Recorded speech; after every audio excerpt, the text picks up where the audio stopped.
Good evening. This is Akashvani. I am Valsa Williams with the news at 9.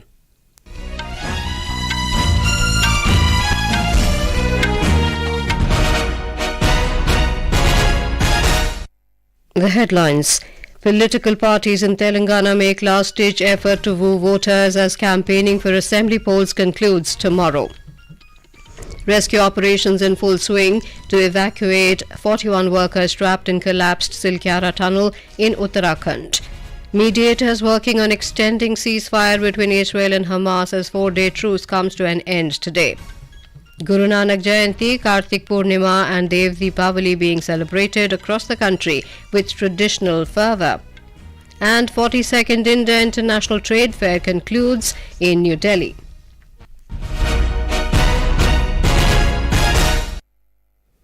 In Telangana, top leaders of major political parties are making last-ditch efforts to reach as many voters as possible as campaigning for assembly elections comes to an end tomorrow evening. The 119-member state legislative assembly will go to polls on Thursday. Prime Minister Narendra Modi addressed election rallies in Karimnagar and Mehboobabaad districts. He accused both Congress and BRS parties of only indulging in family rule, appeasement politics and corruption and thereby destroying Telangana. He said the BJP government is empowering the tribal community. ये BJP ही है जो सही मायने में आदिवासी समाज को, ST समाज को सशक्त कर रही है। बंजारा, गुमंतु और अर्ध गुमंतु समाज के लिए पहली बार वेलफेयर बोर्ड केंद्र की बीजेपी सरकार ने ही बनाया है। The Prime Minister also held a mega roadshow in Hyderabad. Senior BJP leader Amit Shah addressed a public meeting at Hazurabad and a rally at Pedapalli. BJP President JP Nadda also campaigned in the state. Senior Congress leader Priyanka Gandhi held an election rally at Bhongir. She alleged that the land liquor mafia will rule the state if BRS is re-elected to power. Other Congress leaders who held poll rallies in the state include party President Mallikarjun Kharge and Karnataka Chief Minister Siddaramaiah. BRS President and Chief Minister K. Chandrasekhar Rao addressed a public meeting at Chevella. He alleged that the Congress is determined to ensure that the farmers do not get benefit under the Raitu Bandhu scheme. More from our correspondent. Top leaders of all major political parties are making all-out efforts to reach out to the last voter in the remotest part of Telangana to woo their support for their party candidates. Corruption at the highest level, family rule, appeasement politics and unemployment, among other issues, dominated the high-voltage campaign. The campaign witnessed severe verbal attacks against each other. In the triangular fight prevailed at most of the constituencies between BJP, Congress and BRS. Accountability and credibility of various parties in implementing assurances also came up for prominent mention during the campaigning. Lakshmi, Akashvani News, Hyderabad. Counting of votes for 5 states, Chhattisgarh, Madhya Pradesh, Mizoram, Rajasthan and Telangana will be held on the 3rd of December. The rescue operations are in full swing to evacuate 41 workers trapped in the collapsed Silkyara tunnel in Uttarkashi district of Uttarakhand. Union Minister of State for Road Transport and Highways, General V.K. Singh, Principal Secretary to the Prime Minister Pramod Kumar Mishra, Union Home Secretary Ajay Kumar Bhalla and Uttarakhand Chief Secretary S.S. Sandhu inspected the ongoing relief and rescue operations today. Mr. Mishra also spoke with the trapped workers. He assured that all possible options are being utilized to safely evacuate the trapped workers. Addressing the media in New Delhi today, member of National Disaster Management Authority, Lieutenant General Syed Atta Hasnain said the obstructions, including stuck-up augers, have been removed from the rescue pipe and now manual drift procedure will be applied to cover the remaining 15-meter distance. He said rains will not affect the rescue operation. कल से progress हुआ है ये horizontal tunnel जो 900 millimetre pipeline और 800 millimetre आगे उसको बढ़ाने के लिए ये पूरा इसका जो अभियान है इसमें जो फंसा हुआ ऑगर था ऑगर की ब्लेड्स जो है जो कल तकरीबन 30 मीटर निकल गई थी 15 से 17 मीटर रह गई थी आज सुबह उसका आखिरी टुकड़ा जो है वो बाहर निकला है. Railways Minister Ashwini Vaishnav has said the railway sector in the country is undergoing drastic transformation with focus on infrastructure creation and modernization of the system. He was addressing media persons in Bengaluru today. Mr. Vaishnav said operational mechanisms are being improved and a seamless ticketing system is in place. On decongesting Bengaluru, the railway minister said improving railway connectivity alone can decongest the city. Vikasit Bharat Sankalp Yatra is going on in different parts of the country. Under the Yatra, the Information, Education and Communication IEC vans, with the aim to disseminate information and create awareness regarding the central government's flagship welfare programs and policies, are reaching every corner of the country. Prime Minister Narendra Modi launched the Yatra on the 15th of this month. In Kerala, the nationwide outreach initiative began in Thiruvananthapuram, Kollam, Pathanamthitta, Kannur, Malappuram and Kasaragod districts of the state. In Jammu and Kashmir, Vikasit Bharat Sankalp Yatra started today in 10 more Panchayat Halkas of DH-Pura block of Kulgam district and 6 Panchayats of Keller block of Shopian district amid enthusiastic participation of stakeholders. In Delhi, the Yatra will start tomorrow. It will be flagged off by the Lieutenant Governor of Delhi, Vinay Kumar Saxena, in the presence of Delhi MPs and senior officials.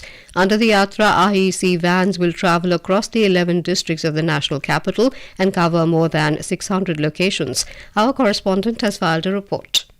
As India is aiming to be a developed country by year 2047, Viksit Bharat Sankalp Yatra has been started to create awareness and ensure Jan Bhagidari in the developmental and welfare schemes. Under the campaign, on-spot camps like PM Swanidhi Camp, Health Camp, Ayushman Card Camp, Aadhaar Updation Camp, PM Ujjwala Camp at various locations of Delhi will be organized by urban local bodies and district administration. The objective of the Yatra is not only to disseminate information but also learn from the citizens by interacting with beneficiaries of welfare schemes. During the Yatra, people will be able to share their experiences, Meri Kahani, Meri Jubani, and participate in on-spot quiz competition. Bhupender Singh, Akashvani News, New Delhi. This is Akashvani giving you the news. For quick news updates round the clock, follow us on our Twitter handle at AIR News Alerts. The mediator countries are working on extending the ceasefire between Israel and Palestinian terror group Hamas as the 4-day truce comes to an end today. Over the first 3 days of the truce, Hamas released a total of 58 hostages in exchange for the release of 117 Palestinian prisoners with Israel.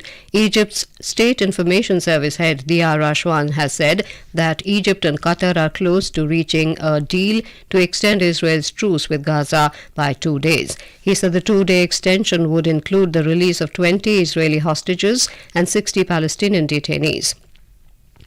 Earlier, the Palestinian Authority said that Qatar, Egypt, the United States, European Union and Spain are working to extend the pause in fighting between Israel and Hamas. Israeli government spokesperson Elon Levy has said that Israel is willing to extend the truce in return for the release of 50 more captives held by Hamas in Gaza.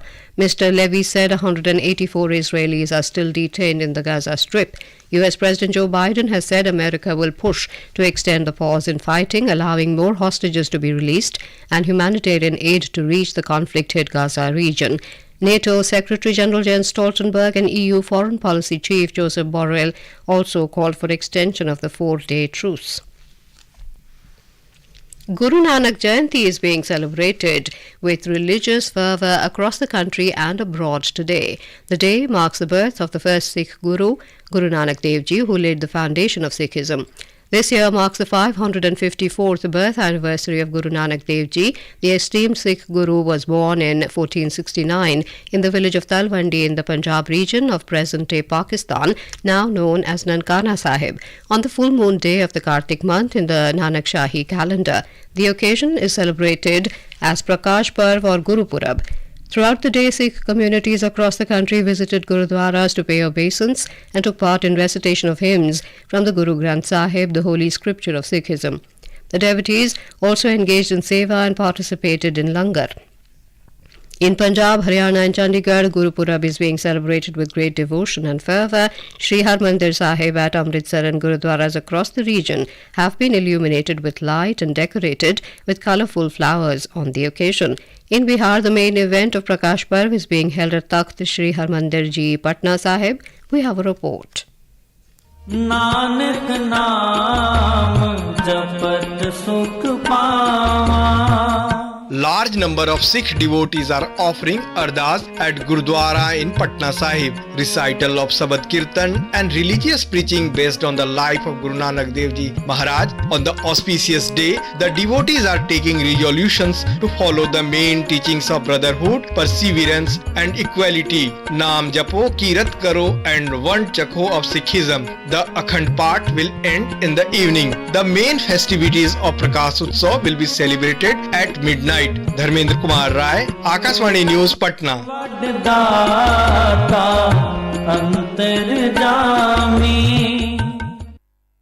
The President, Vice President and Prime Minister have extended greetings to the people on Guru Purab. The Guru Nanak Jayanti falls on the full moon date of Kartik month of the Hindu lunar calendar, and the day is also celebrated as Kartik Purnima. It coincides with Dev Deepawali and holds immense religious and spiritual significance. In a grand spectacle of faith and devotion, devotees from far and wide converged on the river banks in Uttar Pradesh and Bihar today to take a holy dip on Kartik Purnima. Prime Minister Narendra Modi has greeted the nation on Kartik Purnima and Dev Deepawali. The 42nd India International Trade Fair concluded in New Delhi today. Over 10 lakh domestic and foreign visitors and business persons participated in the 14-day fair. The theme of the fair this year was based on Vasudhaiva Kutumbakam. Bihar and Kerala were the partner states of the fair, and Delhi, Jammu and Kashmir, Jharkhand, Maharashtra and Uttar Pradesh were the focus states. We have a report. And the last day of the trade fair, there was a lot of enthusiasm among the people. Due to huge discount, people purchased the products in large number, especially on the foreign stalls. This time, Khadi India, Saris, Livelihood Fair, GI Pavilion and colorful lamps of Turkey attracted the people in the fair. People also showed their interest in the handloom products of Bihar and Kerala. Spread over 17 halls, the fair also had a pavilion of several government ministries and organizations. 13 countries including Oman, Afghanistan, Bangladesh and Turkey brought their unique product to this fair. Sanjeev Jasrotia, Akashvani News, Delhi. Legendary Hollywood actor and film producer Michael Douglas has said India is investing more money into production of movies in the last few years under Prime Minister Narendra Modi and Union Minister for Information and Broadcasting Anurag Singh Thakur. The veteran American actor was interacting with media persons at the 54th International Film Festival of India, IFFI, in Goa today. He said this is the best time for Indian cinema, and the representation of more than 78 foreign countries in IFFI is the reflection of its strength. Michael Douglas will be bestowed with the prestigious Satyajit Ray Lifetime Achievement Award at the closing ceremony of IFFI tomorrow. Sharing his joy on being honoured with the award, the renowned actor said it is a tremendous honour to receive this prestigious award. Sports Minister Anurag Thakur today congratulated golfer Aditi Ashok for winning the Ladies European Tour season finale under Lucia Costa del Sol Open in Spain. The minister also congratulated the star Indian shuttler duo of Satvik Sairaj, Ranki Reddy and Chirag Shetty for finishing runners-up at the men's doubles event of China Masters Badminton Tournament at Shenzhen in China. In cricket, India will take on Australia in the third T20 International in Guwahati tomorrow. The match will start at 7 p.m. Indian time. The hosts are currently leading the 5-match series 2-0. India won the first game by 2 wickets at Visakhapatnam and in the second T20 defeated Australia by 44 runs in Thiruvananthapuram. And now, before we end the bulletin, the headlines once again. Political parties in Telangana make last-ditch effort to woo voters as campaigning for assembly polls concludes tomorrow. Rescue operations in full swing to evacuate 41 workers trapped in collapsed Silkyara tunnel in Uttarakhand. Mediators working on extending ceasefire between Israel and Hamas as 4-day truce comes to an end today. Guru Nanak Jayanti, Kartik Purnima and Dev Deepawali being celebrated across the country with traditional fervour. And 42nd India International Trade Fair concludes in New Delhi. For details of these stories and more, log on to our website www.newsonair.gov.in and News on AIR app. That is all in the news at 9. Good night.